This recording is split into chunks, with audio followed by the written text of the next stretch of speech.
So I watched the Game Awards live. Like I've been an avid like watcher of a lot of streams recently because like I watched Ludwig's chess boxing stream that he just did, which was enlightening, by the way. Do you guys know about this sport? What is chess boxing? Chess boxing. Oh, now, chess boxing. Yeah, chess. So you play chess, and then you do a round of boxing. Then you play, and then if no one gets, TKO'd or no one wins the game of chess, you go back to chess for another, I think it's 2 minutes on the timer. Then you go back into the ring for 90 seconds, and then you go back to chess for 2 minutes. Then back to the ring, and then one final match of chess. So it's 4 rounds of chess, 3 rounds of boxing. You have to either lose in boxing or lose in chess. Wait, so if you win in either one of them, you're good to go? Yep. If you win in That's either, ridiculous. That's crazy. The hard part is you have to, when you start at the chessboard, you're good. But then you get to the boxing ring, you fight for 90 seconds, getting your shit beat in, and then you immediately go back to playing this difficult mind game. So Ludwig threw an expensive as hell chess boxing tournament this past weekend, and it was insanity. I don't know how much you guys know about streamers and whatnot, but I've been learning a lot because I've been watching a lot of him. He had Abroad in Japan, which is a channel that I followed for a long time, back in college, because I was really interested in traveling to Japan. This guy named Chris Broad, he's abroad in Japan. His last name is Broad. Oh. So he lives in Japan, and he fought a guy who looked like he was on looked like he was on steroids or something like that. And now this Abroad in Japan guy is not that fit. He's a good cyclist and has done marathons and stuff, but he's not anything crazy. He's just a normal looking guy versus this guy who looks like he can knock him out in one punch, and he beat him. Yeah. And it was so cool because the way that Chris ended up winning was I believe he lasted long enough against him in the ring. They fought and they fought and they fought, and he almost got hit a couple of times where he got knocked out, and then he beat him on the chessboard, which was awesome. It was awesome to watch. There was a lot of controversy because these 2 female streamers who were the only female what's it called? Chess players, boxers? No. It was female competitors. Yeah, we'll just go with competitors. The only 2 female competitors here, there was huge drama because one of them is a grandmaster chess player while the other one is 500 points below her. And then the other girl is a great streamer and a great athlete. And so they get out there, and the one girl is just basically buying time on the chessboard until they can fight. And then she fights, and this girl has stamina because she's going wild, hitting this grandmaster in the face multiple times. It's back and forth as they get back to the chessboard. And it's oh man, is she going to beat her in chess before they get back to it? And it's no, they do get to fight again. Yeah, the whole crowd's screaming. Dang. They get down to where they're getting down to the last few seconds in the fight. And the one girl, Dina, the ref has to call her back and count in her face to make sure she's good to go. They do that the 3rd time, but the timer ends, so everyone's so does she win or lose? Because after the 3rd time of getting pulled to the side like that or getting knocked down 3 times, you lose the boxing match. So she got pulled to the side 3 times, but while she was getting pulled to the side, the timer went off. So it was so did they play chess again? So on the stream they did. They played chess again, and she beat the other girl in chess. So it was Dina wins, beans, yeah, there we go. And then afterwards, they rewatched the footage and took the win away from her and gave it to the other girl because the timer was, because she was getting pulled to the side for the 3rd time, which I liked better because that one girl, Dina talked so much smack before the thing, and I was enjoying watching her get hit. But she seemed like a genuinely nice person. I was just enjoying the fight. Of course. And also, Sea-Dog VA, do you guys know who this is? No. He's a voice actor, very popular voice actor who lives in Japan as well. He's good friends with Ludwig. At the end, because Ludwig didn't fight in the tournament, the shoutcaster guy was hey, yeah, look, everything's over, blah, blah. Ludwig, why didn't you fight? And he's talking to him, and they're you know what? We think Ludwig should fight, and the whole crowd's going crazy. Ludwig, you have to fight. Ludwig's no, I don't want to fight. But obviously, it's planned. It's staged like WWE. Yeah. And Sea-Dog VA is in the crowd, and they're who wants to fight Ludwig? And Sea-Dog VA is just sitting there, hand in the air, waiting for his turn. They, pretend. They walk to the side. They're what about you, stranger? And they call Sea-Dog VA up, and they did a slap boxing, or no, Slap chess. Yeah, it was like slap chess. So they both got one solid smack on the face from each other and then sat down and played chess until it got down.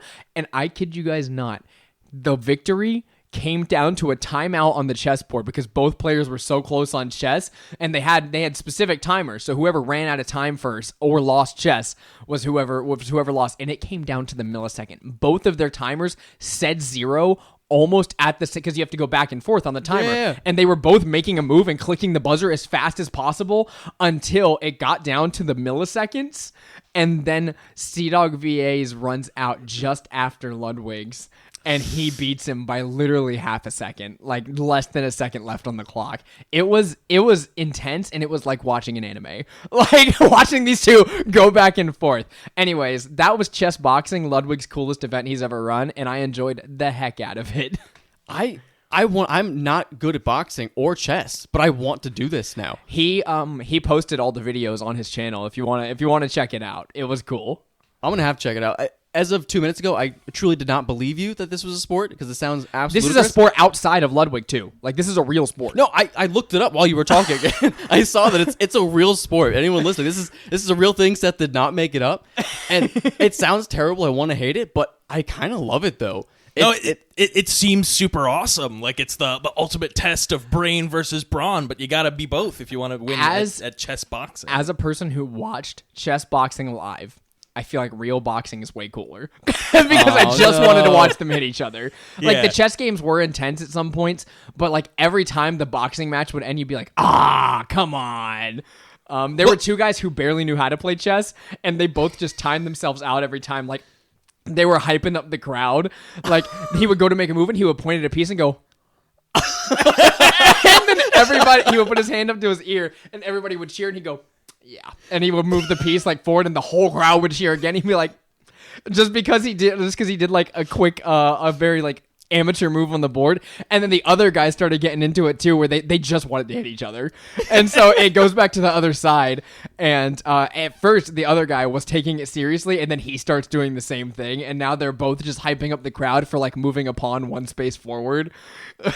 The only sport I could think of where you actually get that opportunity to really hype up the crowd during the actual sport. Like, imagine a basketball player that gets set up at the 3-point line. Like, 3 points? Should I do it? Should I? And then they take the shot. That would be so sick. That would be fun. I would like that. And then they also, the first two cards, that's the word I was looking for earlier. The first two cards were actually Smash players and boxing. So they did Smash boxing. So they did a game of Smash boxing, a game of Smash boxing. And it was awesome. But the chess boxing was a little more fun, I gotta say. What I really like about this sport is that it's actually making sub-sports. Basically, you just take chess and add it to anything, and you're good to go. Yeah, well, or something and then boxing. Which I love the idea of playing something and then doing boxing, like doing a turn, like a couple turns of Pokemon, like 3 turns of Pokemon, and then boxing until it's the end of the Pokemon game or the end of the boxing. Like, that just sounds fun. I could get behind that. Or like Magic the Gathering boxing, something like that. Like, come on, it's so cool. But what I really want is boxing or anything just super physical paired up with like something really stupid, like doing a jigsaw puzzle. Just getting the shit you have mollywopped out of 2 minutes to put as many pieces of this jigsaw puzzle together as possible, and then you go back to boxing. Well, just think about it. You get knocked to the ground, right? You have drool coming out of your face. Like, go! You have to run over to the table, start piecing it's together. It's like regular boxing, but with the rest periods or something entertaining. Oh, my God. That's fair. Yeah. I mean, the thing that I like about this idea, though, is the fact that you could have someone show up and just not look like a very good boxer, and then, win at the the other game, the side event. I think it's entertaining, at least. I don't know if how many people are actually training as chess boxers. The hard thing too is because there's so much like head protection in the boxing. It wasn't that hard for a lot of them to stall the timer. I think this timer on the boxing either needed to be longer or whenever they pull the person to the side, the timer needs to stop because it didn't. So if like someone gets hit and they're like stumbling, like the ref pulls them to the side and starts counting, but all that time still counts. So they're not there long enough to get 3 knockouts, which is like cool. But like at that point, there's not enough. There either needs to be more time on the boxing clock, or I think it should just pause. Be like, hey, needs to pause it when they move him to the side, only because like not many victories were happening through the boxing. It was coming down to a timeout or a win there. I don't know. I feel like there's a number of ways you can mix up the rules with that one. You might have to wait and let more people play it to see what happens. I'm sure you remember Disguised Toast, correct? Yes, this guy. Oh, I love him. He got hit in the balls. Point Crow, a very popular streamer who does a lot of speedruns and stuff.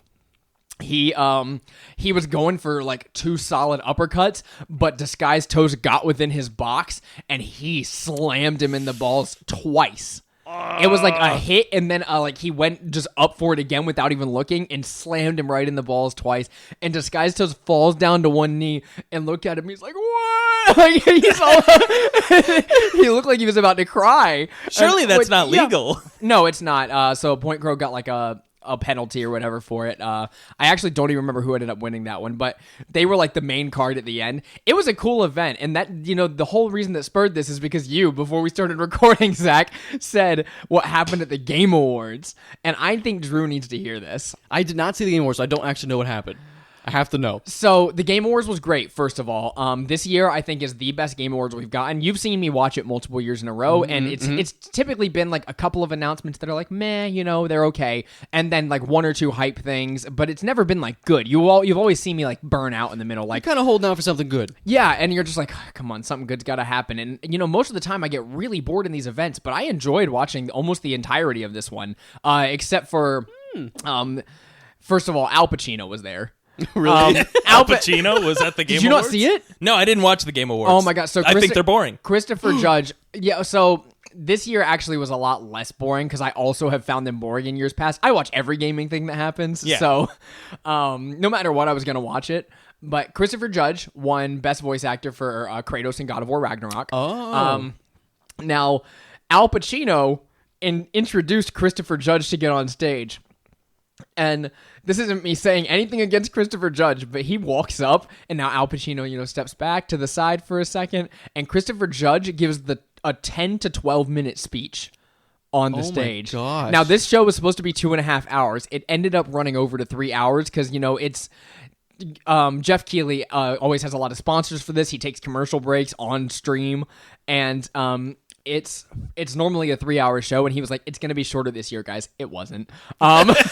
It was 3 hours, and a lot of that can be because Christopher Judge took us so long with his speech.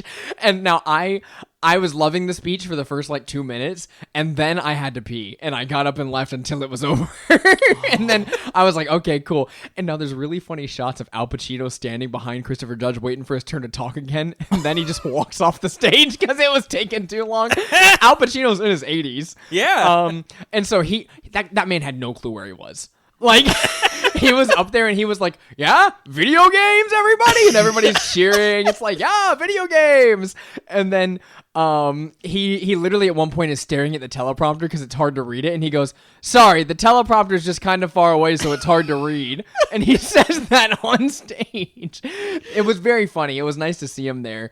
Also, Keegan-Michael Key was there for the Mario movie trailer. Oh, and it was the cringiest part of the entire show because they had like written jokes for these people to say, and he went out there, made a joke about how, because he voices Toad in the new Mario movie, and he makes a joke as to why Toad's head is not a hat, it's a cap. Get it? Like a mushroom cap. Oh, that's pretty good. That is good. It was bad. No, it was pretty bad. It was not delivered well on the stage, and it was cringy dialogue. It was like, oh, you guys told Keegan-Michael Key to go out there and be him, and it did not work.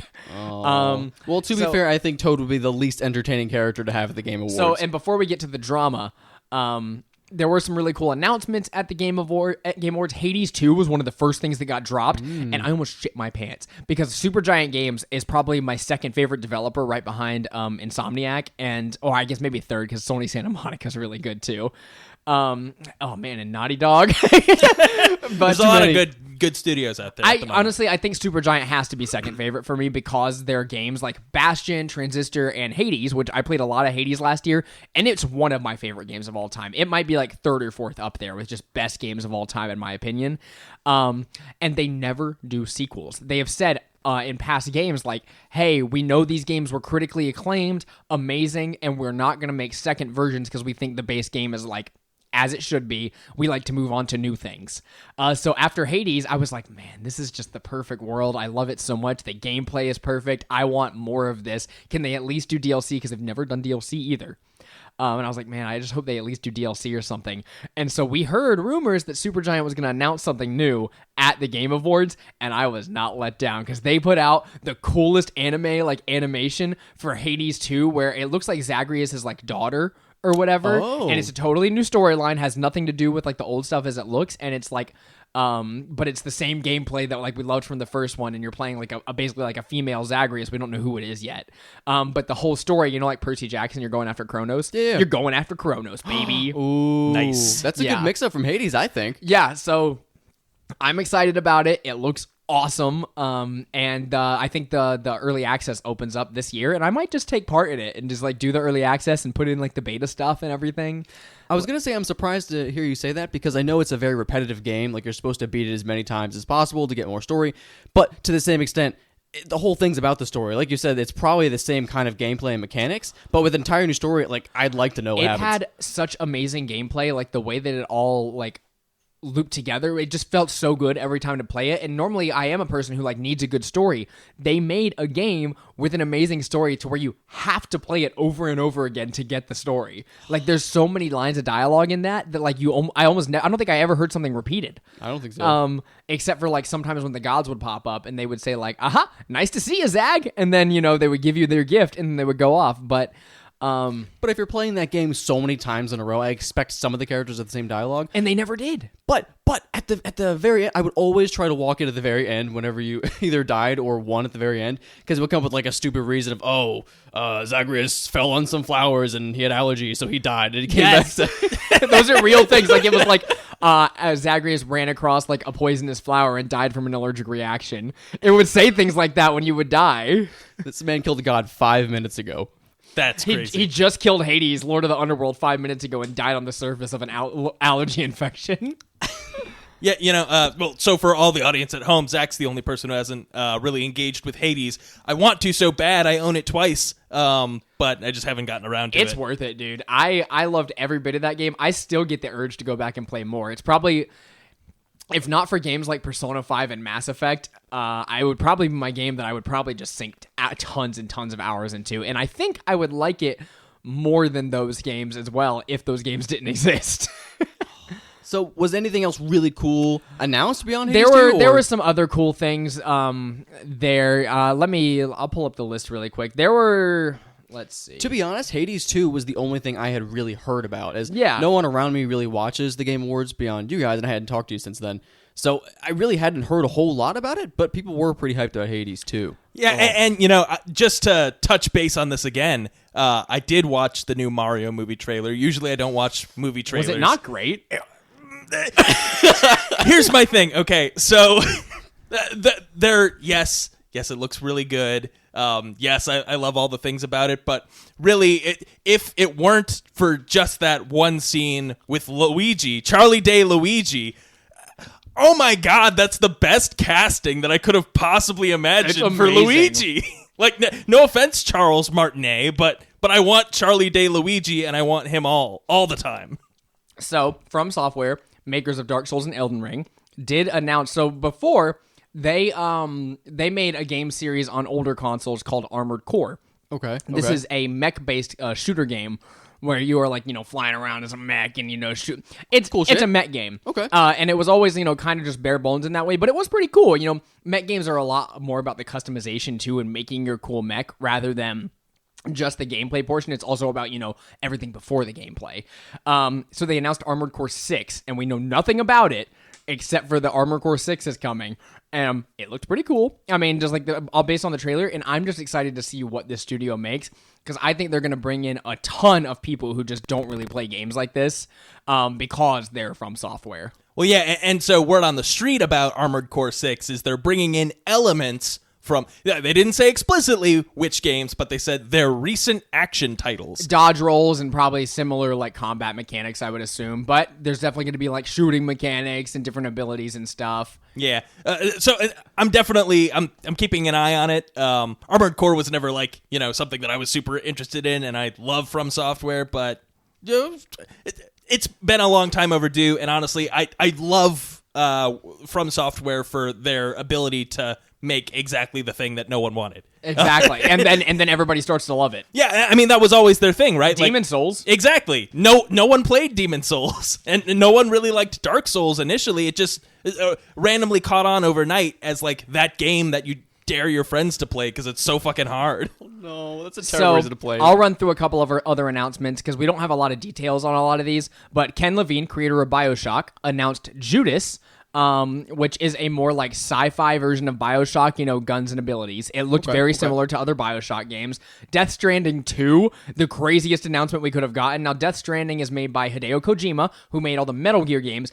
Probably one of the most famous developers out there because of a lot of the drama that happened between him and Konami, and the way he writes stories is insane.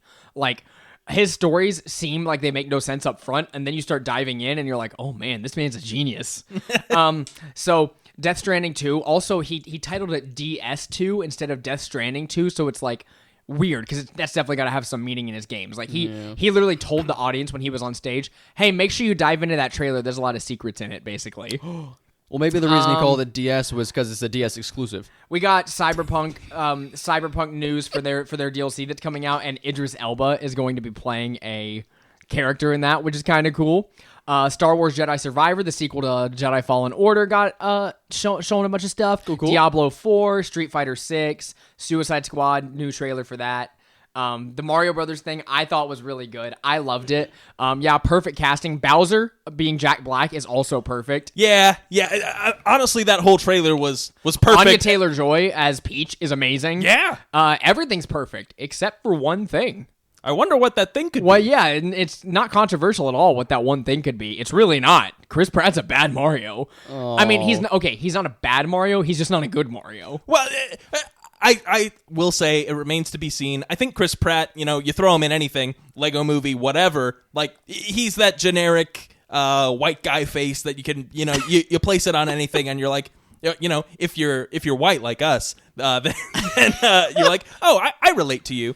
But he's not a me Mario, Oh. Let's see. We also got some Baldur's Gate 3 since we're in D&D area. Let's see. Release window for that was announced. It's going to be August 2023 for the full release of Baldur's Gate 3. Okay. I'll believe it when I see it. The trailer looked really good. You could see actually the Nautilus, the Spelljammer ship, flying in from the sky because there's Spelljammer stuff in Baldur's Gate. Yeah, which is crazy. I think the original trailer had some of that shit too, with like mind flayers. It had a Nautiloid because it's like mind flayers like come from space or whatever. It's really cool, and I actually might play this one because it looks really fun. A new Transformers game was announced, which was really weird. That's fine, whatever. Let's see. Other than that, there wasn't anything too crazy. I'm trying to see if there's anything that I would possibly want to talk about. Vampire Survivors is on mobile. That's a very popular game, and there's a Castlevania cross-in with Dead Cells, which is crazy. Dead Cells is this really popular roguelike that is pretty difficult, and it's 2D side-scrolling, like Metroidvania-ish. And they actually announced they're making Castlevania DLC for it, where you actually go into the castle and like delve into like 30-something new bosses from the series. Very cool. And that was in the pre-show for the Game Awards, so we were all like, what are we going to get at the show if they're announcing this here? So we got pretty good announcements. It was fun. It was a great show, amazing pacing, and I was very satisfied with it, except at the end, Elden Ring won Game of the Year. No surprise, I would say. That game is an absolute masterpiece. There was a lot of drama over God of War Ragnarok not winning. I've been playing God of War Ragnarok, and personally, I love it more than I loved Elden Ring. But I would say Elden Ring is the better game. Like, narrative-wise, because that's what I like games for, I like God of War Ragnarok more, and it would go higher on my list than Elden Ring for the year. But Elden Ring's a better game. It's so good. Like, they got someone like me who's never finished a Souls game, but's played a good bit of them and likes the battle mechanics and stuff to play through over 100 hours of one. Like, it's great. So Elden Ring won, and Miyazaki is up there giving his speech. He has a translator, and notably, it's supposed to be him and 3 of his developer guys walking up on stage. But a mysterious 5th figure makes his way up on stage with these men. This could have been horrible. This could have been, like, this man could have had a weapon and, done something bad on stage to Miyazaki. And so Notably, also, Ludwig was sitting a few seats from Miyazaki, so he's just sitting there, like, photobombing the whole thing. It was very funny. He also won Content Creator of the Year, so we've been talking about him a lot. He did get Content Creator of the Year. Nice. Miyazaki's up there giving his speech, and as soon as he finishes, a mysterious figure, a new challenger, approaches the microphone. Oh, God. A 15-year-old kid walks up to the microphone and says, all right, my turn now. Now, he has some sort of accent. I don't know where he's from. But it's like, it's my turn now. And Zach, do you remember the exact wording of what he said? Not exactly, but he wanted to thank a lot of people, including his Reformed Orthodox rabbi, Bill Clinton. Yeah, he goes, I would like to nominate my Reformed Orthodox Rabbi Bill Clinton for this award or whatever. He says that on the microphone, and then it cuts over to Jeff holding the mic, and he's like, well, okay then.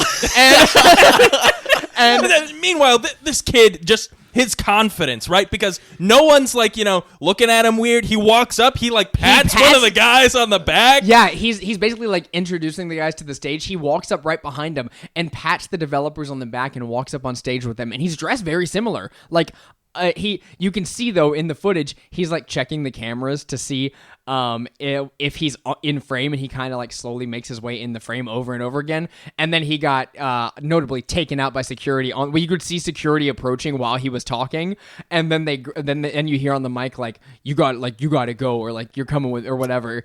And so they took him out. He got arrested for the night. I'm pretty sure there was no like big, I mean, honestly, as far as I'm concerned, it's a harmless prank. It's a harmless prank, yes, but like, it made me so angry.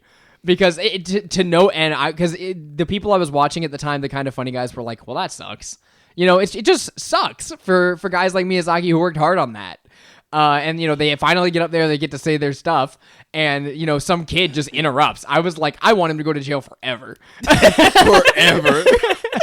I get it, but it doesn't deserve that, but I was visibly angry.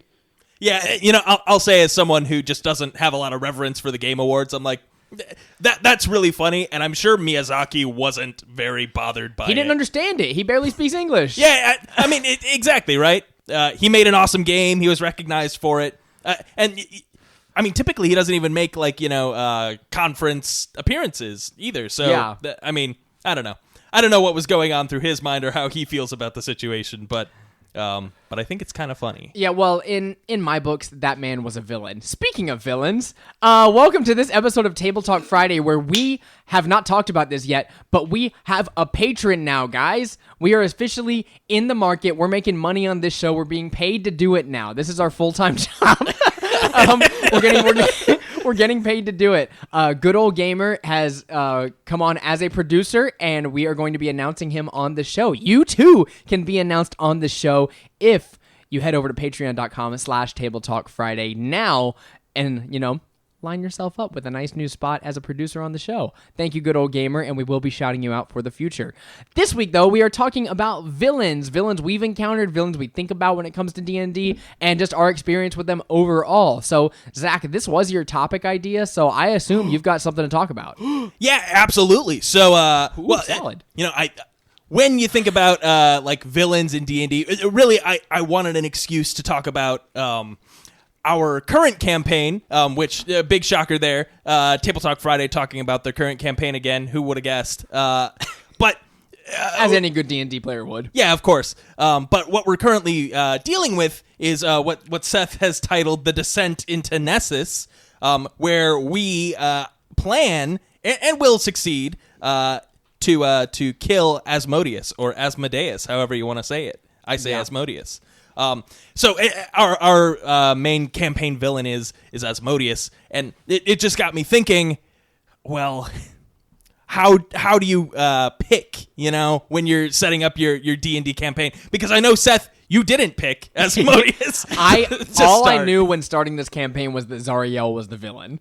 Or Zariel, if that's what you want to call her, because I go with Zariel. Don't even do that. Don't even. It's Zariel. Some people do say Zariel. I cannot fathom that after so many sessions knowing Zariel. We've met Zariel. She told us She's your her name was Zariel.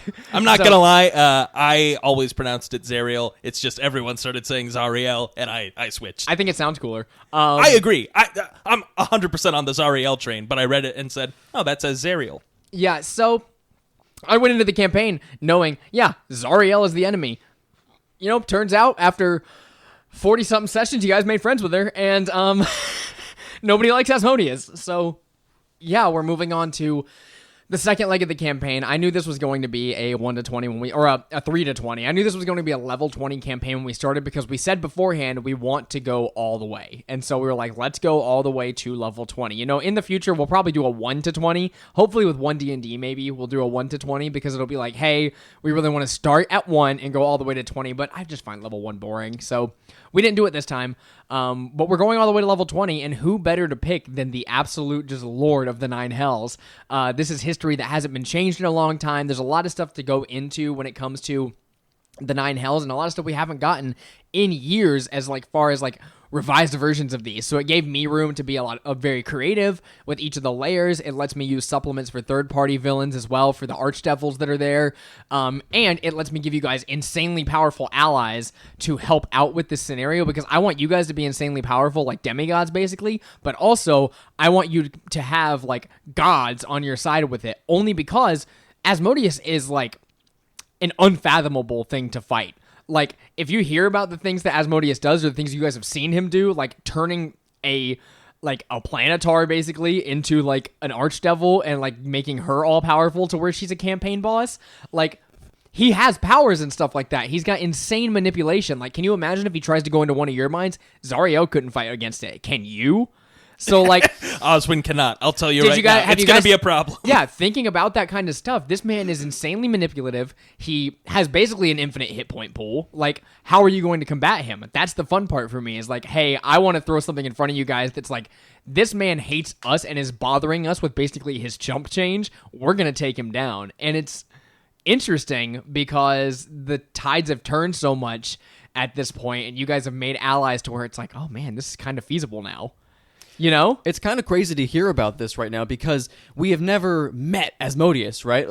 We haven't seen him in person, besides a little memory thing that we had going on, right? But for the longest time, all I've been thinking about is this descent into Nessus, right? This next level of our adventure that we're going on that I honestly, I don't know if all of us are going to make it through. I very much expect someone to die. And I'm thinking this whole time, this is going to be so stressful. It's going to be so hard. We've been spending all this time gearing up. Till this moment, I haven't thought about actually fighting Asmodeus because I've been thinking about everything in between first. This is terrifying. No, I think it's going to be impossible, and I think there's definitely going to be some casualties involved because there aren't even stats for Asmodeus out there, and I think the reason why is they don't want to give him a number. He is this cosmic force. He's the biggest, baddest villain that you can imagine.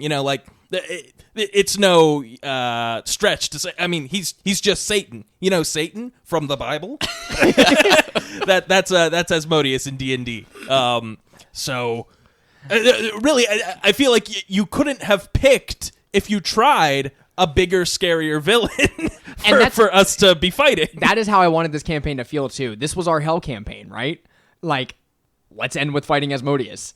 And it's going to turn the tides of literally the entire, realm, all the different dimensions and realms that are out there. This fight that you guys eventually have with him, if you make it there. But this fight you eventually have with him is going to be insane. I've thought of a couple of things that are going to make it different. It's going to be combat, obviously, and it's probably going to be a long combat, a very, very long combat. But at the same time, I thought of some ways to add stuff in, especially related to your specific characters, where I was I don't know if we could have a better party for fighting Asmodeus. That's all I got to say. Are you sure? Yes. Because you don't think we need a paladin or, anyone? No. Someone to help us with our saving throws? That sucks. But yeah, it will. But you guys are a heavy control party. You can control your roles pretty well. That's true. As well as there are a number of different abilities that you guys have innately that I'm like, oh, because of knowing the kind of guy that Asmodeus is, I'm probably going to have to like kind of feed each of your characters like some information that only they would know when it comes down to this moment for their specific like skill sets. And then, have you guys kind of take your like character actions at some point to like do your thing, because there are a lot of things adding up here to where it's like I'm not going to sugarcoat it. Asmodeus is like an impossible guy to fight. That's why you're teamed up with like gods and stuff. Yeah. But there is plenty of stuff that makes it possible to take him down, and I'm excited to get there. So, zooming out from Asmodeus and just sort of talking a little bit more broadly, we're all DMs here. When you are envisioning the big bad guy of your campaign, what are you sort of drawn to? So, Seth, I know we've done Asmodeus, and of course we ran through Storm King's Thunder before, and in that campaign the big bad is sort of given out to you. Also, and it's a twist, though. Oh, absolutely. So we won't spoil it here, but still a very high CR, big powerful creature. But I don't think that all villains have to necessarily be level 20 party material. A great example, probably the most, or one of the most iconic D&D villains at this point. Vecna might have edged him out just a little bit because of all that good PR. But Strahd von Zarovich, Dracula, he's only a CR 15 creature. Is he really? Yeah. Yeah. Oh, I thought he was way stronger than that. No, we kicked his ass, dude. Well, he's definitely a force to be reckoned with without the things that you had. Yeah. But there are ways to create a force that exists in this world that intimidates your players, and without the prestige of this guy's a CR 30 plus creature that you're fighting for sure. I think personally, just to start us off and answer my own question, I'm definitely drawn to characters with. Obviously, there's got to be a thing about them. So, like, what's their shtick? Strahd, obviously, he's Dracula. As Dracula, he's got his his goals and his motivations. He wants the thing that he covets. Being spoiler light for Drew. But you think about other iconic D&D villains. A Sararek, he's a lich, and he's all about the treasure. He's got his big treasure hoard in his tomb. He says, "Hey, come get it, fuckers!" And that's his. There's always a thing. So you want a villain with a thing, but I think I like a villain with like an exploitable thing. So you think about level range that your party's gonna be at, right? And then you think, okay, well, let me make a character who's intimidating, who has some power over the characters, but who isn't necessarily, the CR 30 world-ending combat, because you're not always going to get to 20th level.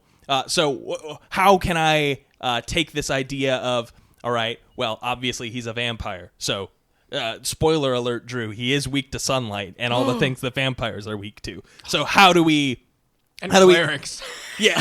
Also weak to clerics. So how do we take those things away from the party and then grant them in the right moment to give them the edge when they need them? Or say we want to create a villain that he's the leader of this secret organization or whatever. Maybe the guy himself isn't all that great at combat, but the thing that he controls and what makes him scary for the party is the connections that he has. And he's so elusive that you always hear about him. And you might have even met him before, but you don't know who he is.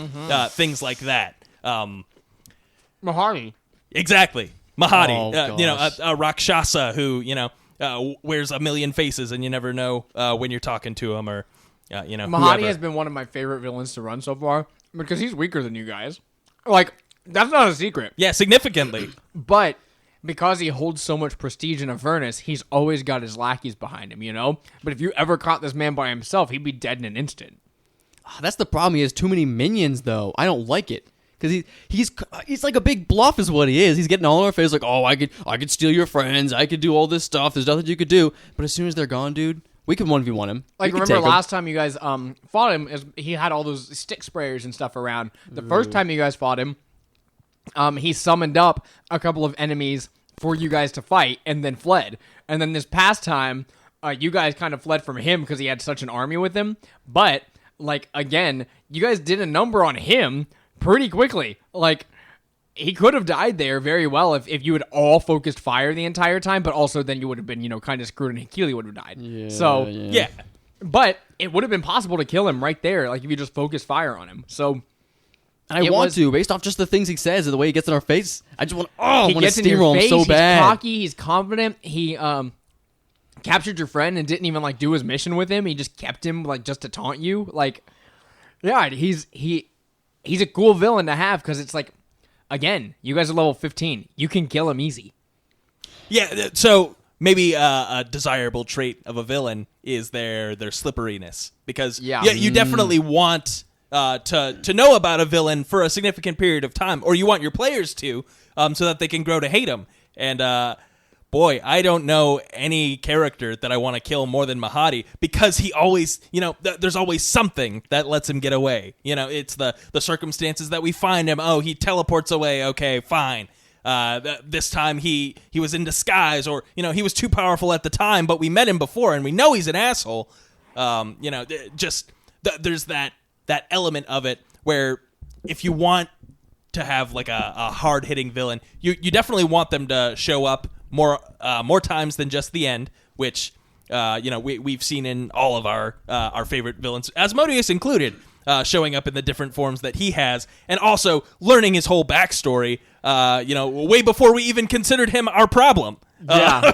Which was not planned. Again, that was just something that happens in the campaign and is in the Alexandrian version of like the revised Descent into Avernus. Like, they write big excerpts that I got to take you guys through, like memory sequences, which were really cool for me to, one, learn the history of hell, and then two, like build up this villain over the course of like a year and a half until like you guys knew him well, and then flip it on its head to where now he is the villain, Yeah, exactly. So you want that familiarity, and the best way to achieve that is by giving your villain an exit button, whatever it is. Night hags, they have plane shifts. If you want to get that low level with it, right? And you guys actually in our first campaign, Storm King's Thunder, with the villain there, met versions and or like were spoken to by the villain a couple times without knowing who they were or their name. You just heard legends. You knew some things about this person, and then whenever the reveal came and the name was said, you guys were like,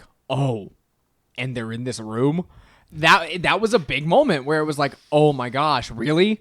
And then, yeah, it flipped on its head, and it was like all this time leading up to this, these little things have led to that, where it's like, okay, so we went against this person's children, and then we spoke to them whenever they spoke to us here for killing their child, and then, yeah, everything came all the way around where it was like, oh, and they hate us.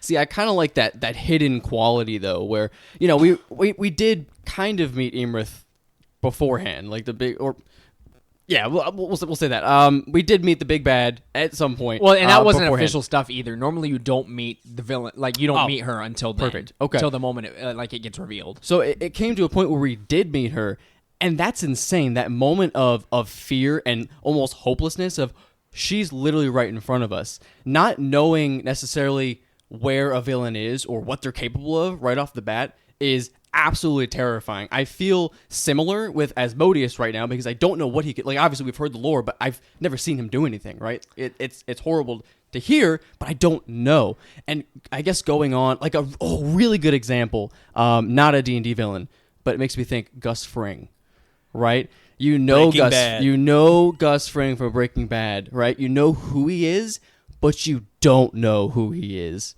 Right? When you meet him, you don't know what he's capable of at all. This man, 1 minute, serving you chicken. Next minute, dead. Like, dead. This guy, crazy. I love the idea of, like, the personality kind of being suppressed behind the scenes or being afraid of what the villain actually is. It's very, very neat. And it's a much more interesting take than, like, here's the villain, session 1. You're going to fight him 30 sessions from now. Yeah, like they're unpredictable. You don't know what's going on in their head, which I think is a cool quality, too, that you can bring into a villain of being like, okay, do they like us or do they not? Or are they friendly or are they not? What's going on in their head? I don't really get it. Yeah, and I think Gus is a good example of of a good, the kind of villain that a DM can pull off really well, because he's very put together. He's the kind of person that gives off the impression that he's 3 steps ahead of you. As the DM, it is fully within your purview to make sure that the big bad evil guy is 3 steps ahead of your party, where appropriate. That they have scrying, they have spies, they have, X amount of things, always, checking in on the players and seeing, or, the characters seeing what they're doing. You can easily orchestrate that to, at the moment that your players thought that, yep, we found the guy's hideout, we know exactly where he is, we're just going to get the thing and go. He was expecting that, and then all of a sudden you're force caged and cloud killed. Now you're trapped in a force cage full of poo gas, and you're all choking on it and dying. Poo gas. And it's all your own fault. Is that Mahadi's ultimate poo gas? Yeah, probably. Yeah, no, it's insane to think about, like, some of the villains that we've come across in the past who just felt like astronomical, like, forces. Drew, you've talked me through your hags. Like Drew is a very big fan of hags, and so he has this trio of hags that he wrote up a while back that are just like, they're really cool. You want to go ahead? It's just the idea that they could be so deceitful and in your face, but not in your face at the same time. The idea of running a villain that's so like indirectly in charge of everything, right? So I guess you could use Asmodeus for an example, right? He's in charge of all this stuff you're seeing. You're in hell. You see all these devils. You see all these demons, but where is he at? What is he actively doing right now? You have no idea. And so my idea for the campaign that I've talked about before with these hags is just that these hags are running your campaign, essentially. Everything you're interacting with, the towns or the people, the NPCs, they're often these hags just shapeshifted, or the hags have taken over people and hexed them to say things to you, and or even taken over like a leadership role in the town that you're in. So you think that these people are doing your favors and they're giving you nice quests where you could be getting good rewards, but in reality, they're just sending you on suicide missions, right? The idea that the villain is always there, but there's nothing you can do about it, is absolutely terrible. I always think back, and I'm surprised it doesn't come up more than some of our previous campaigns. The moment when we were in hell and we were in this this pit, this fighting ring, basically, and we're sitting there and we hear this booming voice and we find out Zariel's here, right? I remember within 5 seconds, a bunch of us were hiding behind the bleachers. 5 minutes ago, we were like, we can 1v1 this guy. We're going to take it. Immediately, laying prone behind the bleachers like, guys, what are we doing? We got to cast teleport right now. What are we supposed to do? Also something that is not in the module. I just wanted to introduce the villain. Yeah, and way to, just suck all of the bravado out of our sails, because you said there's a tournament going on. Oh, we're going to go kick their asses. Where, we had so much success recently, barring the Feywild that we've covered before. Look back to the Feyholder episode to see what happened there. We're not talking about that today. But anyway, we were very confident in our, the power of our characters, and we thought, just send Nuth in there. He'll beat whoever. It'll be easy. Oswin will even go in, and I'll go beat Mickey the Flesh Golem. That's easy. But the second Zariel touches down, all of our tails go right between our legs. We're like, how do we get out of here? And you even, relished in the moment of, okay, well, we're, just to get my point across, and also to give you boys time to figure out what you're going to do, Zariel's just going to dress Nuth down right here, and bam, 2 attacks, and he's down to 0. Ooh, boy.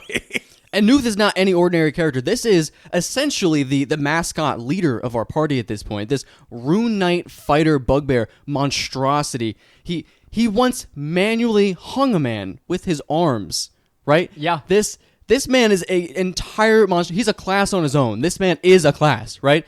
Immediately whomped on 2 hits. Yeah, 2 hits down. What are you supposed to do at that point? You feel absolutely hopeless, absolutely he is lost. your frontliner. That is your frontline. That's it. We have no other frontliners. So I'm glad we made it out of there, but that was a great, great villain moment right there. Just the absolute emptiness you feel for about 30 seconds is, I love it. Because that was about the point where you guys had made a name for yourselves in hell. And it was like, things with Mahadi had gone sour, and then you guys, made amends with certain people. You made your way into this arena like, oh yeah, we know we need to go here for something. And then the villain shows up like, hey, I know you guys got stuff going on, but I'm looking for these guys and I know they're around here somewhere. That's how you know it's a good villain, though, when you completely 180. We have this prestige, right? Where we're like, yeah, we're Lulu and the Fuzzy Bunch. We can handle this. And, oh, you're looking for the Lulu? No, Lulu left 5 minutes ago. Different Lulu. We're just completely different disguises here. We're cosplaying, actually. Yeah, crazy stuff. And as well as, I remember in our first, 1 to 5 that we did, being terrified of the glass staff. Terrified of him. And then it turns out that he's just a low-level mage with 40 hit points. He was not even 40 hit points. He was like a CR2. He had up to second level spells. That was the hardest villain we have ever fought. Yeah. Well, he killed me and our good buddy Eric. I can't think of an Eric for him right now, but Eric. His character too in the same combat. He killed me with magic missile, and I thought it was. Well, we were second level. To be fair, it was a very dangerous ability. There was no way to stop it for my paladin, so I just died instantly. But boy, howdy, we thought the most of him, and then he shows up however many sessions later, and our assassin rogue just kills him in one hit, and we're like, oh, yeah, that's the glass staff. You killed the old big boss in one shot. Long story short, there were 2 different campaigns going on in the same universe. And the rogue in that party, they ran across the glass staff and they killed him in one shot. Yeah, they were and fourth he killed level at multiple that of point. our characters. That's insane. What a good intro to your group, though, right? Like, oh, you guys struggle with him? Yeah, I just stabbed him. Yeah, and then we dead. Continued to womp on them. Yeah, well, actually, so the character that killed him, Varkin, was with our party initially, but then he dropped out because Zach's brother Eric was playing his character, and he got kind of busy. But then he came back and joined up with this other campaign. And then later, of course, we did the convergence where both our parties fought, basically. We just competed in this, I don't know. I haven't seen Naruto, but I hear it was like the tuning exams from Naruto. It was very much like the tuning exams from Naruto. As far as upcoming villains, if you guys had to come up with something like this, what's something you want to fight? Like a villain that you're like, that seems really cool. Well, we haven't fought a lich, like a lich-ass lich. And I feel like, and to be fair, we haven't really fought or not necessarily human, but just the big bad evil wizard. Those are tropes that we've escaped. Most of our villains have been, I guess Strahd is kind of the big bad evil wizard in a way. But most of our villains have been big, larger than life creatures. So I feel like that's probably the one element of D&D or of a D&D villain that I haven't experienced in a long-term campaign is what's the more human character like. And well, to be fair, we've had villains that are that at lower levels. We just haven't had big bads. Yeah, exactly. I'm picturing Hallister Black, whatever his name is. Hallister Blackcloak. Blackcloak, yeah. The Mad Mage, the one. Or, Vecna, which, he's more than a lich, he's a god, but same deal. Acererak, we haven't dealt with him. I would like to deal with a big, bad, powerful wizard, not as the DM. Because that's the one thing. I feel like in prepping, even for just Strahd, with the amount of spells that he had, I kept looking up advice for, okay, what are all the things you can do? And there's just so much theory crafting that goes into, well, you could feasibly use these spells, and you could do all this broken-ass shit. And I think, wow, that's great. But how do I make this palatable to my players? and how do I pull this shit out in a way that makes sense? But let them kill him in 2 turns. Yeah, exactly. But that's not what I wanted to do either. It's just sort of how it happened. But as a player, I really want to face this 40 chess motherfucker who's, anticipated all of our moves, and, at the start of combat, he casts Time Stop, and we're already fucked. And, just whatever that looks like, I really want to face the big lich, and I want to kill him, and I want to not be able to find his phylactery and have him come back. And, I want that to be the thing. So we haven't dealt with that yet. I feel like that's probably, as far as iconic villains go, that's on my bucket list. I would love to face like a big deal wizard. Beyond, we did actually fight one in Storm Kings that meteor swarmed us in the beginning of the fight. That was rough, right? But I wonder if the reason we don't see more like just awful big bad wizards is because they're very difficult to set up as a DM, right? I think it's just because it's overdone. Well, that too. Maybe so, but it's difficult to pull off. I ran a hag or two one time, very long time ago, and I made the mistake of just not giving them enough minions, and my players just steamrolled it. And I was like, wow, these hags, they had really good DC saves, and I expected them to fail all these things and be incapacitated and be restrained in all these different ways, and they kind of just just flattened them out. So it is difficult to do those kinds of casters. But that's actually the reason I want to face something very specific. We've fought a lot of things, and one of the only things I think we haven't truly fought, and what comes to mind here is a Titan. We have fought the Dawn Titan in Storm Kings, a very large elemental. He was armored with all this like black steel armor. He had a laser. Yeah, it was actually the Vanendad. Oh yes, he was inside of a machine. I'm sorry, Yeah, but yeah. either way, this Powered was, by the Dawn Titan. but an actual Titan regardless. Absolutely. When I say Titan, though, I don't want to fight, I imagine Asmodeus is like perhaps normal size, maybe a little larger than life, but he's got all of this power, kind of like a god in like God of War, very normal sized, but they have all of these powers, these things they could do, right? Or at least the newer ones anyway. What I want to fight is something that is so unfathomably large that you have to find an unconventional way to fight them. I want to fight a mountain elemental titan that we're walking on its back when it spawns, right? When it stands up and you're just, all of you and your horse and your wagon, maybe the shed that you're in is on its shoulder. How do you fight that? See, that's the fun. That's the fun part. You have to. You can't shoot it like normal. You can't. Use your cast crossbow. earthquake. I mean, now you're talking about a Tarrasque. Well, you yes, wanna fight a a Tarrasque. A Tarrasque would be very But cool. If something is that unfathomably large, I'm like, well, how do you fight it though? Like, Yeah, the thing. I'll say I love that idea as well, and that's exactly the kind of thing that I want to run into too. But I feel like that's the that terrain. sort of That's the terrain that your wizard controls.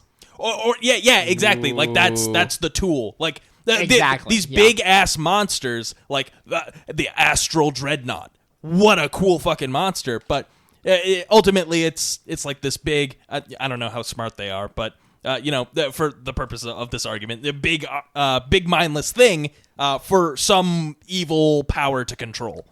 Just the mindless, untethered energy. I mean, it could be the final boss. The Tarrasque is a perfect final boss, but there's got to be someone, behind the madness, turning the gears, unleashing this thing. So That's true. That's true.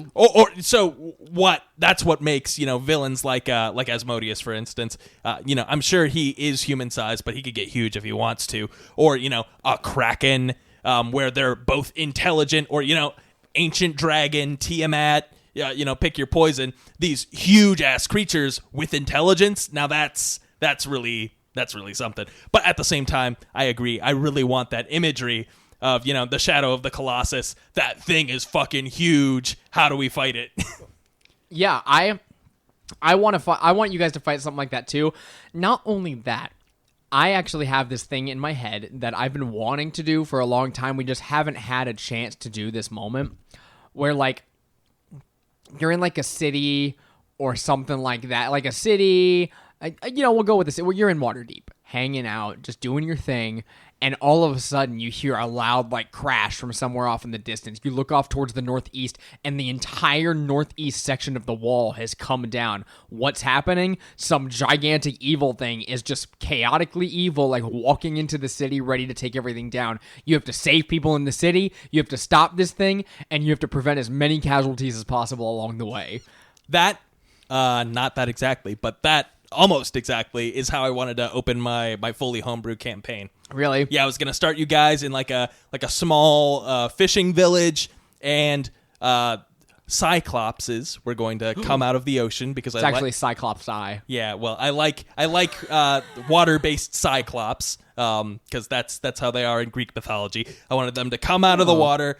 and just start wreaking havoc. And then you, first level adventurers, you have to figure out what the fuck to do, because you're not going to be able to kill these Cyclops, but you gotta get out of there. That's insanely cool. I love the idea of just the whole town you're in being ravaged, and there's nothing you could do about it. The idea that you're, as these level 1, level 2 adventurers, just saving as many people as possible, running into like the burning building like we did in Storm Kings in the beginning, trying to save this little kid, the tree had fallen, or the top floor had fallen on him. That was very cool, very heroic feeling in a giant situation that you can't control anyway, right? It feels, it almost makes you feel Spider-Man for some reason. I don't know why. Very like underdog heroes. Yeah, I don't know. Yeah. The post 9/11 hero is what we call it. Oh no. the natural, or maybe not so natural, disaster hero. Or, you're on the ground. You're fighting the good fight. Spider-Man's pulling buildings together. Things like that. Jesus Christ. Yeah, There's so many cool ways to make villains. We should do like a villain generation session, and we just make up cool villains. Yeah, like we sit down and like just make up a villain. Yeah, that would be fun. They have books. I know you've bought one where they have just big old books of NPCs that are really cool. You could scroll through and you could pick one that you like and put it in your game. I have a giant book over there of just all different kinds of like dragons that could dragons. be. It's legendary dragons. Like these are legendary villains that you can add into your campaign. It's a book they just came out with, the same guys who made like the NPCs and stuff, and it's a killer book. Let me tell you, I've read through a lot of the villains in there. Oh my god, you could run campaigns around each of these. Like you've got an endless supply of just cool draconic villains to go through. I may or may not be using one too. Did we kill one yet? No. No, you'll know. You'll know. I'm shooting Zach nervous glances out of the corner of my eye here. I don't know what it is, man. We'll see. Do you really need more though? Because we already have this Archdevil thing going on. It's kind of a lot. We're kind of busy. Yeah. Do you really need another dragon? Oh yeah, it's gonna be great. Okay. I guess I'll take it. It'll be fine. So, I have a question for everyone, and it's really just because I want to say my answer to this question, but I'm going to pose it as a question. Go ahead. So, as far as like iconic D&D villains, are there any that you either want to run into as a player, or that like they're on your bucket list to DM at some point? I want to DM Tiamat, like 100%. Yeah, I want Tiamat to be a huge presence in a campaign. I know a lot about her. I've got a great voice for her that you guys have heard before that like I felt like was very, very good for one of her many voices she could have. As well as I know a lot about her. There's new campaigns coming out with information for her all the time. And yeah, I want to run Tiamat and I want it to be awesome. I don't think I have a specific villain that I want to run into more than Tiamat, to be perfectly honest. But I love the idea currently, and it's something I'm dabbling in and have dabbled in before. I love the idea of just running into, or running them personally, just absurdly stupid, silly villains, right? Just Santa Claus, right? 14th level adventurers fighting Santa Claus sounds incredible. Running Tiamat as like, there's a couple dragons, but they all have blue eyes, and they all transform and ultimate summon the Blue Eyes White Dragon, ultimate Blue Eyes White Dragon, but it's actually just Tiamat. That's just funny. I think just really stupid crap is hilarious. And it's not something you have to do all the time. It's equivalent to running into Tiamat, running into the king of the fire giants, or like the king of some underwater Atlantis city, right? It's very, very out there. It's not something you get to see a lot. And you get so much creativity with it. You don't have to follow any lore or modules. You could just do whatever you want. So something just outlandishly silly, I would love to run into that at any given time. Now I'm just imagining, and I don't know how to do it, but I want to throw Dr. Doofenshmirtz as an encounter at some point or another. He's actually it's similar to the whole wizard controlling the Titan thing. It's actually just him, but he's controlling like this death ray that just follows you throughout the entire campaign. You always have to worry about the sirens of this laser coming down and turning you into like a plant. The problem is you have to have a really good Doofenshmirtz voice to convincingly run. And you have to write an extraordinarily long speech about your device. Oh, of So course. like they walk in and you're like, oh, it is my world destruction TV-inator, and you're going to look into it, and it's going to do this, and it's going to do that. And then as you go on and on and on, and then inevitably Patrick or Sean are like, I shoot him. And then you guys shoot it, and he either blocks or it misses or like it hits, and he's like, hey, I wasn't done yet. I haven't even told you my genius backstory about when I was a young German and boy. everybody gets thrown into a memory dive, and then like I pull out a guitar and start singing as it. Yeah, exactly. Whoa! We haven't broken out into song, and have we ever broken into song? I have thought many times about writing a song for a session and then like sitting down and pulling out the guitar when you guys run into a bard and having him sing something to you. Oh, you sure should do it. I haven't. I would love it. See, I want to run to that. I want to run to a singing villain. That's a good one right there. I don't know what kind of bard I it don't would want to be. do that one. The Pied Piper from Shrek 4. Great. What a good and classic villain there. Can't wait to run into him. Yeah. Do you all not recall his power in Shrek 4? No. I think there's the irresistible dance spell. That's pretty much his thing, where he possesses everyone, and they cannot stop dancing against their will Until they die. Yeah, That is pretty something powerful. like that. Yeah, I mean it is pretty powerful, and as far as I can tell, there's not a saving throw for it. So Now, Ooh. this is off topic. Do you know that's happened to real people? What? What do you mean? like They couldn't stop dancing? dancing until you're dead. Yeah. like mass hysteria. Yeah, it's a dance mass party hysteria type things. deal. So, like, in the past, this has actually happened to people where they've started dancing in a crowd. Like, one person's just dancing for a really long time, and it's going, and real people have just danced until they died. Why didn't they stop? Whatever, something in their brain. Yeah, like it wasn't just one person. It was like, a whole group of people that kept dancing and did not stop dancing even, past physical exhaustion and, wearing the... This is all hearsay. As far as I know, this is recorded in the Middle Ages, so it could just be some bullshit. No, it's real. But I've decided. I mean, I'm pretty sure there are reputable sources that, that have info on this, but take it with a grain of salt. That I sounds didn't like some Google it. creepypasta stuff is what it's like. Really, really creepy. Yeah, it is creepy. But random inspiration. There. That spell you were talking about. Is it Otto's irresistible stance? Irresistible Autoluke's? jig. We'll call it that. Why not? Maybe.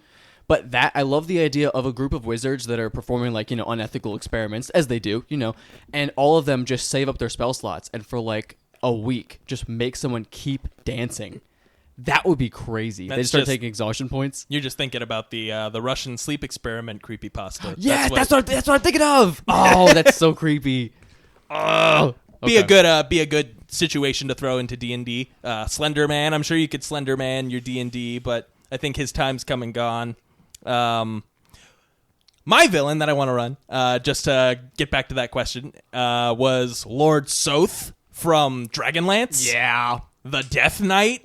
I don't know that much about him, but he's a Death Knight, and It's really enough. cool. if there's one thing that instantly I'm drawn to, it's knights, and if I can make one into a villain, I will do it. I mean, it seems like we just have to play in Dragonlance for a while then, because my villain is in Dragonlance and your villain is in Dragonlance. There you go.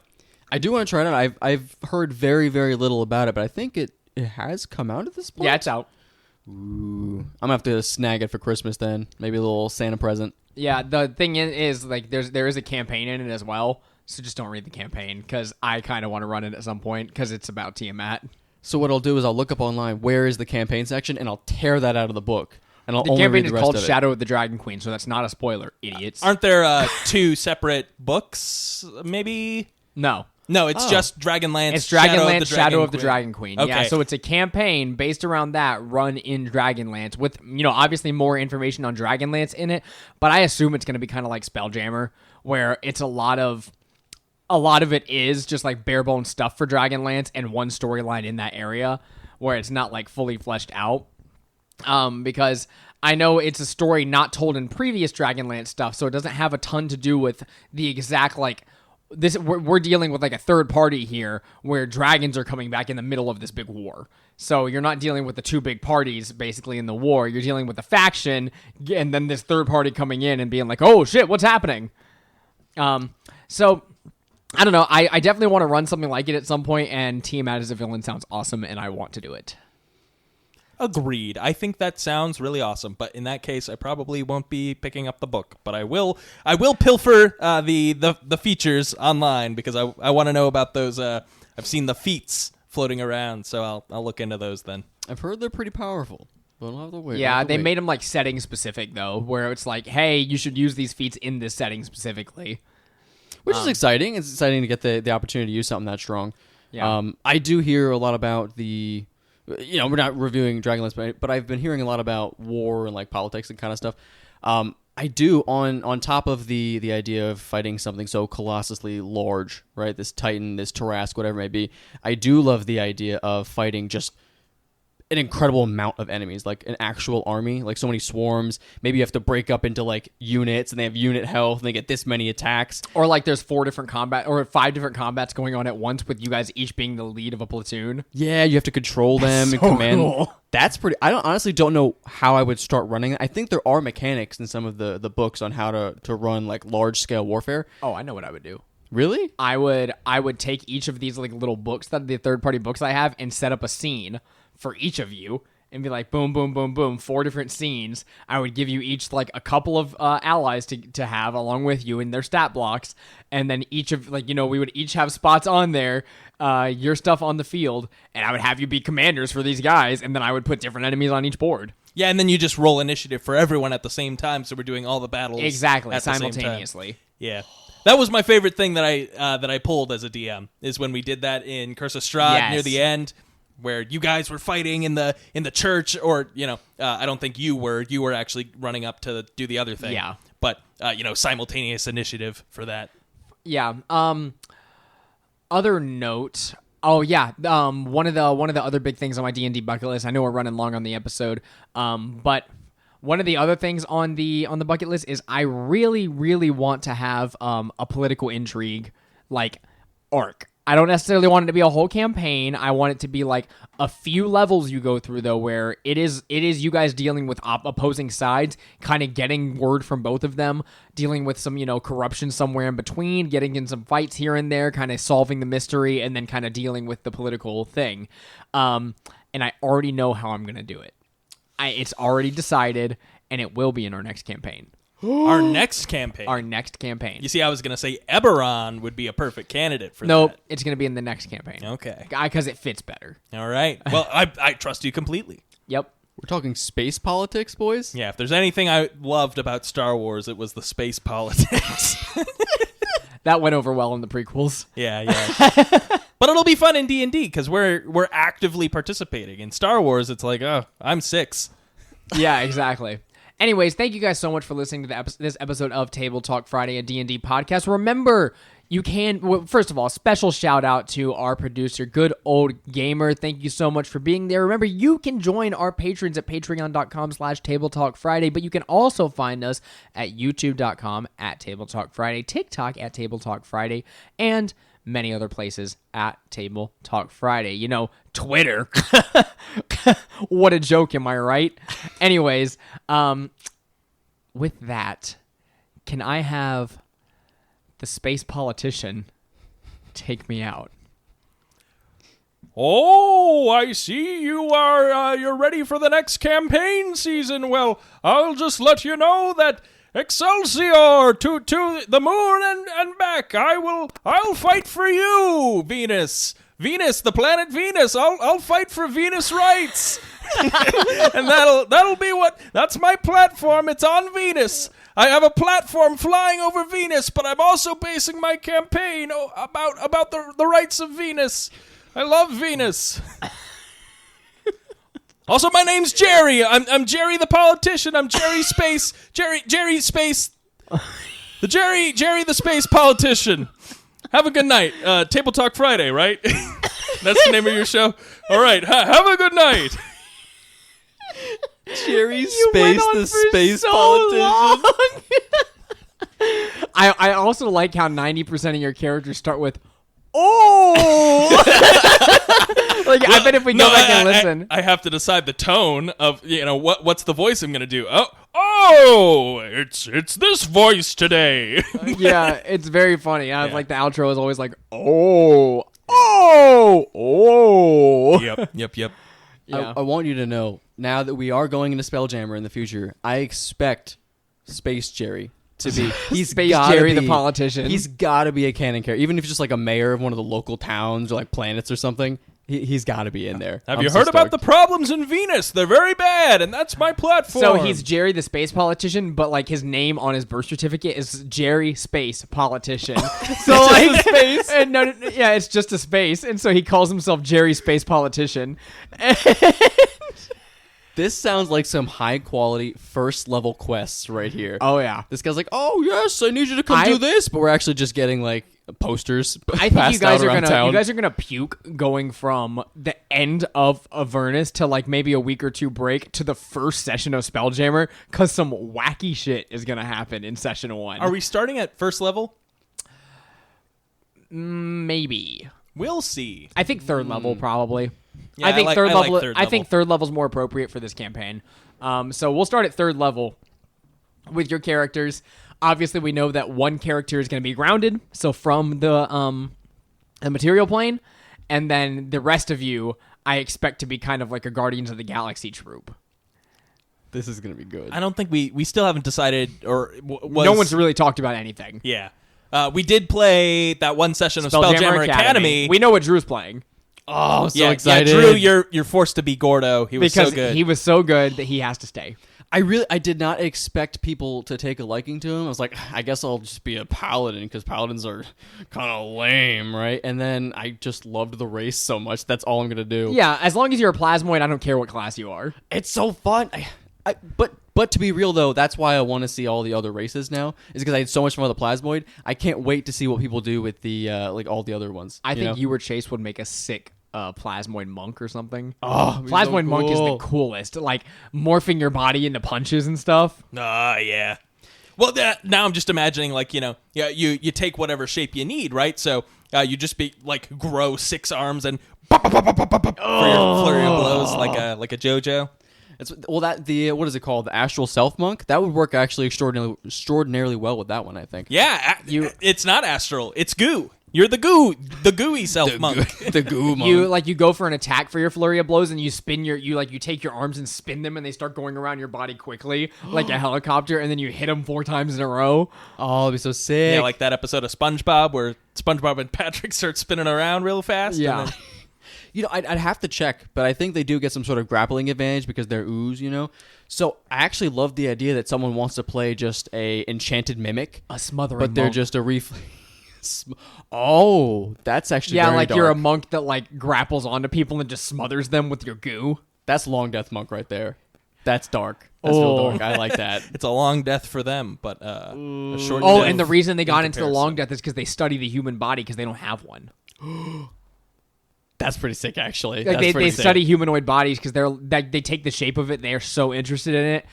They almost never leave their humanoid shape, and they really like the idea of a blood and flesh body, but they can't have it.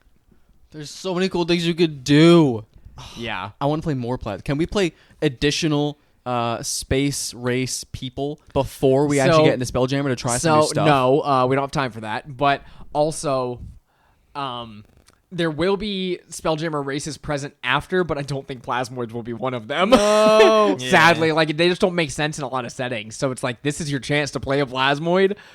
We might do some like Spelljammer-ish one-offs and stuff in the future, but I want to do a Spelljammer campaign, then go back to Material Plane stuff, and then maybe do another Spelljammer thing in the future. But this Spelljammer campaign is gonna be lit.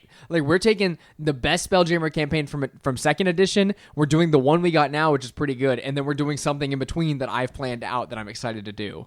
So like we're gonna play a lot of like iconic stuff that's really cool.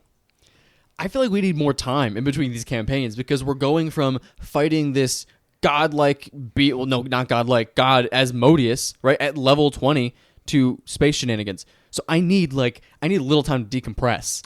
I don't know if I can do it we next don't have week. time for you to decompress. I have to Drew. We have decompress. too much to play. So We'll do that one session of Ghosts of Saltmarsh that you've been foaming at the mouth for. I would love that. I would love that. I would love to take a week or two off in between where I'm like, okay, I can decompress and prepare my stuff for the next campaign while someone runs something. But if we're already doing, the 2 weeks, we might as well make it like a 30-week decompress. No. And just do Salt Marsh. No, because then I don't get the DM, and I need DMing as part of my mental health. But Salt Marsh, we're in a haunted mansion right now, Seth. We have to finish it. Seth, you are more than welcome to DM. I feel like DMing is not what I need for my mental health. No, yeah, I've seen you like on a consistent weekly schedule, and I think you guys especially are more suited to the like planning the big sessions. Like, I'm doing this one really big thing. I need it as a habit, or else I'm not going to do it. Like, I like it to be my weekly thing that I do of like me prepping the campaign or not prepping it and just being like, I'm going to run. Like, I don't care what happens. We have time. I'm running the campaign this week. I don't know what's going to happen. Or, there are the days where I sit down for 4 hours and I plan everything out and I'm like, yes, this is going to be the perfect session. And I have had a lot of those like 4-hour prep sessions recently where it's been like, oh yeah, this is going to be a great session. Then we get to it. It's like, oh my God, all this crazy stuff happened. Yeah, I've noticed. Because there is just a lot of crazy stuff where I'm like, Seth didn't think of that just in the moment. No, yeah, sometimes it is. Sometimes it's like, sometimes the things I say or the conditions I set us up in are like, yeah, that was a spur of the moment thing, Adonis going away was a spur of the moment thing. Like, oh, for sure. I set the boundaries for that and the conditions for it in the moment. Like, I didn't preconceive what the reward was going to be before I got to it. But I did preconceive something was going to happen. Like, I knew I was going to offer one. I just didn't know what it was going to be because I figured I'd just come up with the idea in the moment because I didn't know who was going to ask for what. Yeah, we sure could have asked for maybe anything. And instead we chose to kill our party member. Yeah, he killed himself. Could you please? Well, yeah. But he walked up and said, hey, could you please kill me? And we all said, oh, but that worked so well for the story, so we'll let you do it. But we could have been buffed, though, because he's now in an enchanted sword. So all we have to do is kill his wife that he sacrificed himself for, take the sword, and we're up a party member. He can wield himself. Sean could literally be a character and wield his old character in his hand. That's a buff right there. That is true. All we have to do is be evil. This campaign has been nothing but building blocks for the future. I want you guys to know that. The amount of stuff we have set up over the course of this campaign of, like, magic items that have been created, little blurbs of like stuff that can happen in the future of you guys being like, huh, that's kind of cool. And the stuff that you'll remember in 2 years when I bring it up again. This campaign has been all that because so many things have happened to this point.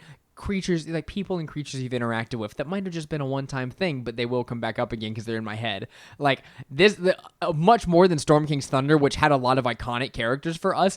Now to the point where we're at, like especially after this campaign, everything means something because we've had so many cool interactions. Like just to remind you of one that always comes to my mind, we had a one-off about Tiamat that was just put to the side. Yep. That is a currently ongoing storyline that's just left over there. Super exciting that that's going on where, that's out there, that's happening.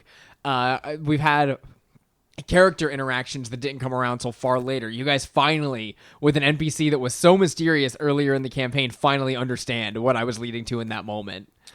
With the hairdresser. Like, the hairdresser. Yeah, that moment finally came to like culminated in the last session where it was like, oh, we get what this character was. And funny thing, I didn't change anything about them. That is how they're written. Like I pride myself on those things where it's like, oh, they put this in the book if you want to use it, but it doesn't really amount to anything in the grand scheme of the campaign. I've been priding myself on the fact that, oh, I got to use that. That's awesome. Like, I actually came back around and made it mean something. Which is crazy to think that we've made that many new moments and new arcs and new opportunities, because I still think back to our previous campaign. It's like, we never found the snow weevil. That weevil guy. Oh, the weevil. Yeah, I think about him all the time. I want to go get him. In Eberron, we never found the chameleon. Hold on. Are we just going to leave this amazing character idea on the drawing room floor? I don't know, the drawing table, whatever the word is, the drafting table. Yeah, whoever our grounded character is in Spelljammer, it's got to be the Weevil. It should be the Weevil. It shouldn't no, be the Weevil. I don't think it should be. I think we need an original, like, good old farm boy character. Yeah, I'm sure Sir Baravin or whatever his name was caught him. We could do a one-off about the Weevil. We like have to. I know the story of the Weevil. Like I read it. Probably level let's do 18, it. right? It is a full side quest. Like you guys could have followed along and done it and met up and done it at some point. I want to do it now, though, because I feel like we have loose ends. Now We can we do it brought as a up. one-off. I don't mind it. I'll squeeze into the Christmas one-off. Also, Santa's No. actually the Weevil. Oh! That brings up too many questions. No, Real ass Jesus Christ exists in the Christmas one-off canon. So, The Ranger of Jesus Christ last year. yeah. Well, he was a paladin or a ranger paladin, please. That's right. That's Yeah. absolutely right. Yeah, speaking of that, Slushy is coming out great, man. I've been thinking about this character a lot. My magic item that I brought up to you, I thought was very fun, and I wanted to bring this up to you. Now, there are two versions of the persona Jack Frost. Now, one is called Jack Frost, the one picture I sent you and Zach before. Now, okay. let me introduce you to. Let me just type it in right here. Zach. There we I think I know go. where you're going with this. And then we have Black Frost. Now that this is a real persona in the game, Jack Frost, then there's Black Frost. from Now- Persona. This is from Persona, and this is what I'm basing the image of my character off of, because when I knew I wanted to be a toy snowman, and that looks the most like a toy snowman to me. And so in my head, that's what Slushy looks like. It's just a tiny toy snowman, like 3 feet tall. Now, I have my weapons, my two weapons, based on mood. Maybe form changes a little bit based on what weapon I'm using. Ooh, okay. From the Jack Frost one to the Black Frost one, and that depends on my attitude. So maybe I come in as like Jack Frost, like cooler than like higher than life type deal, like what's up, dude? And then we switch over to Black Frost, and I'm like fucking insane, Oh, see, I love the idea of channeling the whole idea of Black Ice, right? Because it's all about slipping and not seeing coming. It's that stealth, right? So you could use, I know we've talked about this previously, you could use the spell a Charlatan Stride, and anywhere you move, or even maybe if that's just a magic item for yourself, anywhere you move becomes Black Ice, difficult terrain, people have to make deck saves to walk over it. That would be pretty A sick. Charlatan Stride is 2nd level, correct? Yep. Yes? Oh yeah, Or 2 or 3? I could change something out and take that. Ooh. I don't know if you boys know, but a Charlatan is actually like a famous ancient red dragon in Forgotten Realms. Really? Yeah. Oh. I looked up popular D&D villains to make sure that I wasn't missing any. Where are they from? In Forgotten Realms, I'm not sure where they're from, but apparently they're his special thing. He's an ancient red dragon with the heart of a demon. So he's got like this whole fiendish thing going on about him. But That's sick. But yeah, he's a red dragon. That is really cool. I want him to be somewhere present, but we've already dealt with ancient red dragons before. They're kind of old news at this point. Yeah, no ancient red dragons in hell. What if there was a hellish dragon, though, that instead of a flame weapon had Styx water, that it sprayed out of its mouth? That would be I wouldn't like crazy. No? Can I tell you- That'd be sick. Can I tell you guys my little worry of this campaign, though?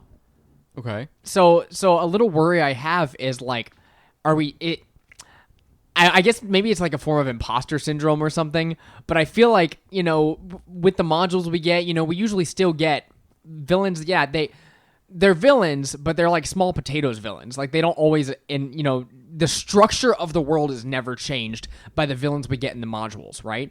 These are, those adventures that run. The structure doesn't really change. You kill Hallister in the Dungeon of the Mad Mage, like the level 20 campaign, and still nothing in the world changes. Like nothing's better or worse because Hallister's gone.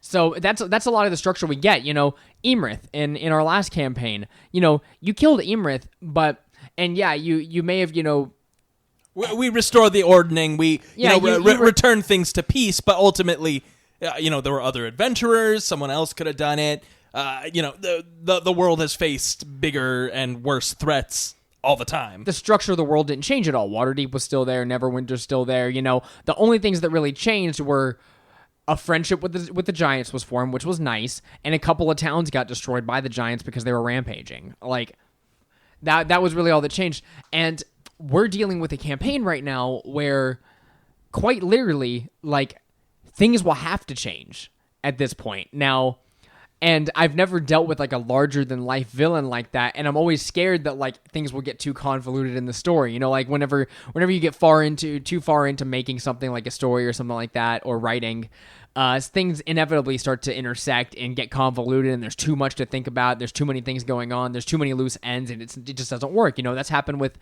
the MCU recently, where like a lot of that stuff is like, oh man, now we have too many story threads going on. It just feels like it doesn't all mean anything anymore. You know, that's a lot of the complaints we got with Phase 4. So I want to go to, you know, different settings and stuff, do some resets, but also I want our current plane on the Forgotten Realms to continue along because we have so many loose threads here and it means a lot to us.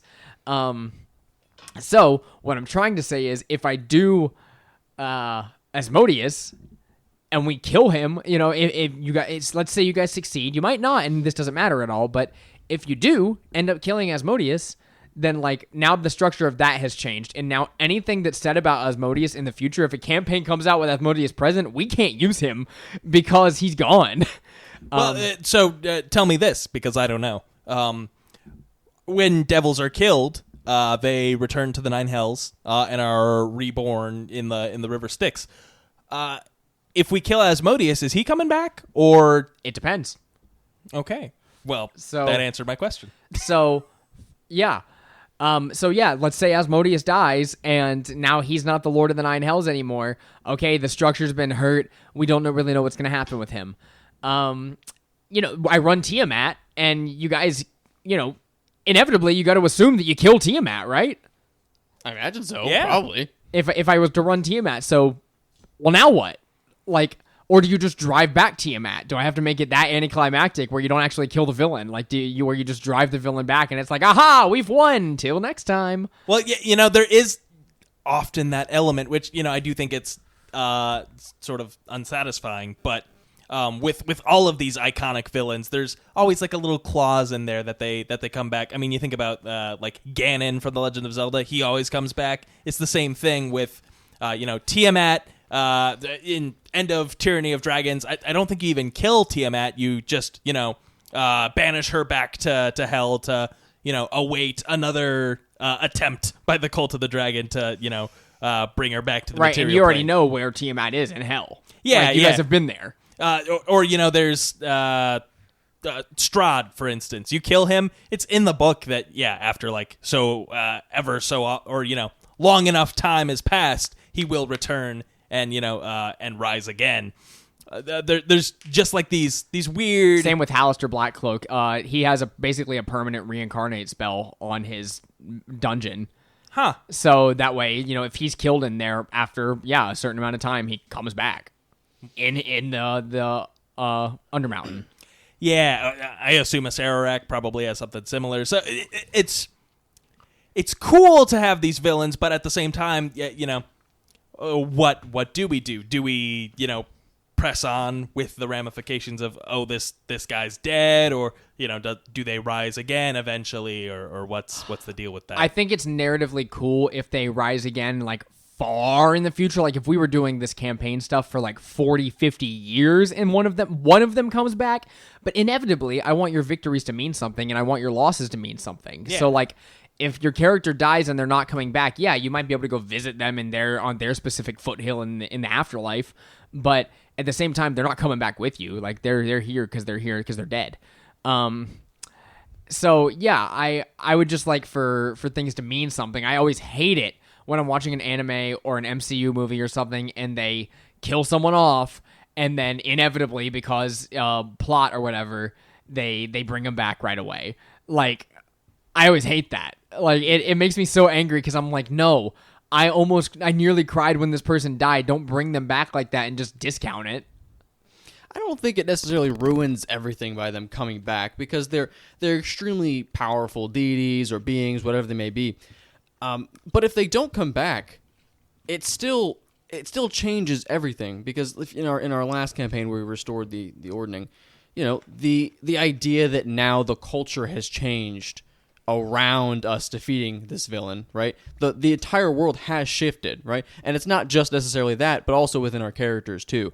The same thing goes with Asmodeus. If we defeat Asmodeus and he doesn't come back, he's been in power for what I imagine is millennia, bajillions of years. The fear is still real. The people that have experienced this, they know who he is. There's legends told, because he's, this god. The myths perhaps keep him alive, and he stirs in the sticks at all times. I don't think that ruins that doesn't ruin any sort of satisfaction. I like the idea that he's still there. There's always the possibility that he returns. I think it's kind of cool. Yeah, and then at some point, or maybe immediately, someone else is going to take his place. So, whether or not it's Gargouth or whomever rises to become the ruler of the Nine Hells, I don't think that our killing Asmodeus is going to end the Blood War necessarily. I don't think that our killing Asmodeus is going to, ultimately, we have short lifespans in the cosmic sense. But even while our characters are around, we're not going to put an end to all devils by killing Asmodeus. There's still more shit there. Really, we're more or less solving a personal beef that he's got with us. So, well, I mean, he's kind of forcing us to. Yeah, he's exactly. Forcing us to come fight him. But no, I took away his prize, his trophy. I mean, I don't expect to, stop all evil and create world peace by defeating Asmodeus, but I still do find satisfaction in the idea that I spent, 2 years of my life fighting this incredibly fearsome creature that's known in myth and lore. And even if he comes back in a few years, that's okay, because we, in Game of Thrones lingo, we broke the wheel, right? We changed that. We shifted the way that the world was actually running and working. That's cool. Yeah. I dig it. And you mentioned if we're still doing this in 40 years. Now I'm wondering, is there ever going to be a villain that is more powerful than Asmodeus that we're ever going to face, or for that matter, is this the only time that we're ever going to face Asmodeus? If we're still doing this in 10 years, heck, do we bring Asmodeus back into our games? How's that going to shake out? There are possibilities of facing off against more fearsome foes. Or in conditions where they feel more fearsome too. Right. Where Tiamat is Tiamat. So yeah. There's always that. So yeah, there are scenarios that I've had in mind where I'm like, okay, this could be a really cool idea for a campaign. This could be a really cool idea for one. And inevitably, I think the most important part is your guys' relationship with your characters between each other and the villains that you fight against, where the best stories aren't necessarily the ones where Asmodeus is the villain and you have to go kill him. Some of the best ones are the 1 to 5s where it ends in a big climactic ending, and you guys come out victorious or whatever, or someone dies in the process but you still win and it's an emotional ending. Those are the best stories that are told and the best ones we can have at the table. But also, we're telling an amazing story right now about Asmodeus and his entire thing. You guys quite literally learned the lore, the history of him along the way, took away, for a very valiant effort, took away one of the things that he cherished most, one of the greatest victories he had of getting Zariel from her angelic status, just like him, to fall to a devil. You took that away from him, and then, now it's yeah, we're coming for you next. I'm scared. So it is cool. It's very cool. I'm looking forward to it. Yeah, and I'm also excited for when we're doing our next campaign. Maybe none of our characters survive, but maybe some do. And what impact do we leave on the world? For instance, Eknon sort of has his impact that he's left. Beryl has his impact that he's left. If we're going forward into whatever, I'd like at some point, doesn't have to be next campaign, doesn't even have to be the campaign after that, but at some point we're gonna find an Oswin Alemaker original magic item, and someone's gonna get it. Alemaker patent pending? Sure. Ooh, you have to come up with a little stamp. You have to draw a little stamp that you put on your items. Alemaker Industries. And with that, guys, I got to give kudos before we exit to Zach for the magic items he creates, because they're badass. Every time he comes up with a new magic item, first of all, he makes a stat block. He makes an official magic item card for it and sends it over to me and is like, is all of this okay? And I read through it and I'm like, yeah, it's fine. It's good. No notes. Thank you. Almost every time I'm like, yeah, no notes. Like I'm cool with it. It's powerful, yeah, but so are my villains. So, and I've been able to prove that recently. Yeah, where absolutely. where it's been like, oh, no matter how much power we receive, like there can still be stakes. It's actually the entire reason I'm scared to play Artificer. He's too good at making all these items. Like I can't match that. There's so many cool items he's got on his belt. I'll ghostwrite for you if you want to.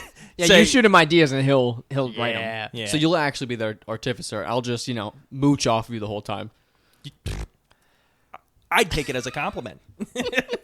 Anyways, guys, thank you for an awesome post show this week. We will see you back here next week, and that's all I got. Goodbye.